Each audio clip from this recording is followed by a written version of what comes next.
AI 唔會取代人類，唔會取代人類。但係你會俾邊個取代咧？係俾一啲比你更懂得 AI 嘅人取代。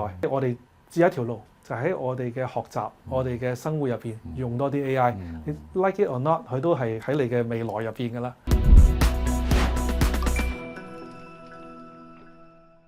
各位觀眾朋友，大家好，歡迎收看教育建言。我係香港教育大學校長李子健。今日我哋非常之榮幸同埋開心邀請到港區全國人大代表、香港人工智能資助計劃委員會主席冼漢迪先生 Hendrik。冼先生，冼代表深耕人工智能同埋金融領域多年，咁呢啲發展你覺得係個未來嘅前景嘅走向大概點樣？咁而家有個人工智能研發院啦，咁呢個係一個10個億嘅一個研發院，又係特首俾我哋一個機會，香港去自己探索我哋嘅 AI 嘅機會喺邊度啊！咁我哋都會請一紮嘅專家一齊去而家成立咗董事會㗎啦嚇。咁沈向洋教授啦，我啦，同埋有大概10個8個專家啦。咁我哋都係開咗會去探索咗一啲初時嘅工作啦嚇。咁呢個係一個我覺得一個示範，即係一個未來嘅方向。3、4年前我仲喺數碼港嘅時候，嗰個人工智能嘅超算中心，因為你有算力先有大模型，先有 data 先有出到嚟㗎嘛嚇。咁算力係一個基礎嚇。咁你話即係香港電貴、水貴、人貴、租貴係嘛？咁係咪應該做咧？咁我哋當時又係極力推一定要做嘅冇呢個就冇好多 AI 嘅機會啦，係啦。雖然係貴，咁我咪補助咯，係嘛？咁咪變咗補助你去做咯，令到成樣嘢係 level playing field 啦嚇。最近都有個好消息啦，喺沙嶺嗰度啦有個大嘅民間嘅超算中心。頭先我提到係政府自己揞荷包過嚟嘅，沙嶺個就民間嘅，嗰個民間嘅，嗰個係內地一個財團嘅一個投資嚟嘅。咁我做個對比啦，香港嘅數碼港嘅超算中心係3000 P 嘅算力，3000 P。咁沙嶺呢個民間係18萬 P， 所以其實係如果3000 P 係足夠我哋現在同埋幾年之後嘅10幾倍啊！係啊，好犀利㗎！呢個係一個就係對香港嚟講一個好重要嘅消息嚟㗎嚇。咁最開心就係即係大家或者係一啲商界嘅一啲機構睇到香港嘅潛力啦，係啦，所以咁大嘅投入。幫助我哋嘅基礎嘅設施嘅建立係啦。我頭先我講漏咗，我都喺大學嘅 Research Grant Council 嗰度啦嚇，所以喺呢個過程入邊，我哋睇到好多教授嘅做嘅方向都係好啱嘅嚇，亦喺呢個政府嘅一個資源底下啦。我覺得香港因地制宜發展呢個我哋嘅科創之路嘅話咧，其實有好多嘅一啲種子已經喺啱嘅地方嚇，咁而家就係往緊呢個方向，我哋其實加大力度去跑快啲，係啊，跑快啲。你另外一個身份就係人大代表，咁我哋都係講緊國家嘅15開局之年，而家香港都係講緊開始5年規劃，係啊，冇錯。其實中間嘅機遇同對接有冇咩你個人嘅分享？喺呢個15規劃入邊啦，其實14、5都係㗎啦。我哋有個國際創科中心嘅呢個夢想啦，香港有啲咩？即係可以加到落成餐飯入邊。又首先嘅話就係香港嘅就係 basic research 啦，係嘛？香港嘅一啲嘅呢啲技術其實有佢嘅一啲前沿性、創新性啦。香港有好多嘅專業嘅人士啦，係嘛？即係而家講緊內地嘅企業出海，咁出海佢哋第一站即係好大部分都會揀香港。過往1年我哋香港係全球融資第一啦，咁我相信就係即係今年都會有機會係嘅嚇。我哋有500間公司仲喺個排隊嘅 pipeline 入邊，咁大部分都係科技企業，大部分都係有啲出海嘅一啲嘅需求。咁對香港嚟講係巨大嘅一個商機。喺15規劃入邊第17篇，即係港澳篇，係講到一個地區。就叫做北部都會區，係啦，已經好具體㗎啦。係啦，即係你會發覺，哇！喺國家嘅戰略入邊，居然有香港特別行政區入邊嘅一個區，咁其實對我哋嘅期望係好大，所以可以話北部都會區又係一個重中之重嘅一個就係相關嘅策略啦。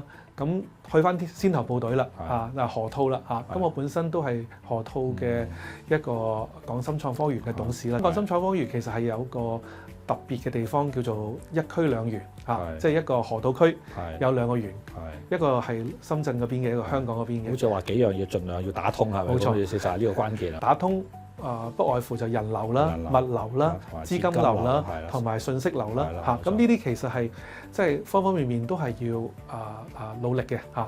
咁我本人其實都慶幸就係2年前推咗一個叫做即係無感通關，或者我哋叫做 AI 刷面通關。係啊，大家可能而家都會見到過關嘅時候係可以就咁刷面過啊，係啦，係啊，就咁過。呢個係即係都係我嘅一個認知裏邊，就其實 AI 係可以做到惠民嘅，做到冇國家安全嘅問題嚇。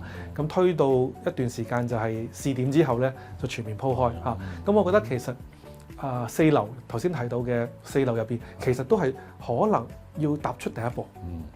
但係啲第一步嘅話行得通嘅話咧，就可能係一個好大嘅一個機會啦。即係舉一個例子，大家就更加明白。其實如果生命科技嘅一啲數據可以兩地流通，或者小範圍喺呢個河套嗰度流通，即係做完咗啲 research 之後再銷毀翻啦。舉個例嚇，咁其實可能對我哋嘅就係 basic research 嘅 breakthrough 就係好大幫助，好大幫助。因為我哋香港數據始終都有限噶嘛，但係你多咗國家祖國嘅數據就不一樣啦。同埋呢個唔單止令到我哋嘅 scientist、我哋嘅 professor 有即係一展所長機會，也許亦吸引到啲世界嘅知名嘅冇錯，因為佢有研究成果啊嘛，係啦，咁嚟呢度去做一個研究，可能對整體人類都有貢獻嘅。最後有兩個問題，一個問題咧就係你一喺矽谷都工作過、生活過，你想像我哋將來呢個北道呢個北部都會區應該係唔一樣啊，定係有近似嘅地方嚟點咧？都想請教下你初步嘅你個人嘅睇法。其實你提到嘅矽谷，Silicon Valley，其實就係一個我哋叫做兩大學校，一個就係 Stanford， 一個就係 Berkeley 啦嚇，係誕生嘅一個巨大嘅幾十年嚟之後嘅一個產學研嘅群組嚟，產學研群組係啦。其實係有得借鑑嘅地方，因為香港一樣有好好嘅大學嚇，香港都係希望我哋嘅園區嚇，而家數碼港就喺港大隔離啦，科學園就係喺中大隔離啦。其實有佢嘅原因嘅嚇。咁當然就係如果我哋有更大嘅土地啦，咁其實就更好令到我哋產學研可以推動得更多。所以李校長你培育咁多就係優秀嘅人才俾香港，包括老師，其實喺未來嘅需求會更大嚇，因為喺成個策略入邊就係教育、人才、科技一體化嚇。我本身亦係呢個委員會，其實有個陳國基嘅司長委員會，其實我哋都係喺度傾緊，就係因為教育、人才、科技係3個部門噶嘛嚇，即係創新科技局，跟住呢個教育局同埋勞工局。咁其實所以點解要司長帶領一齊去做呢樣嘢？因為其實係呢個已經去到唔係一個局，其實整個香港嘅跨部門嘅，其實我哋嘅長遠嘅政策嚇，人才嘅政策，包括我成日都提到，即係可以叫翻喺海外嘅華人翻嚟香港嘅，係嘛？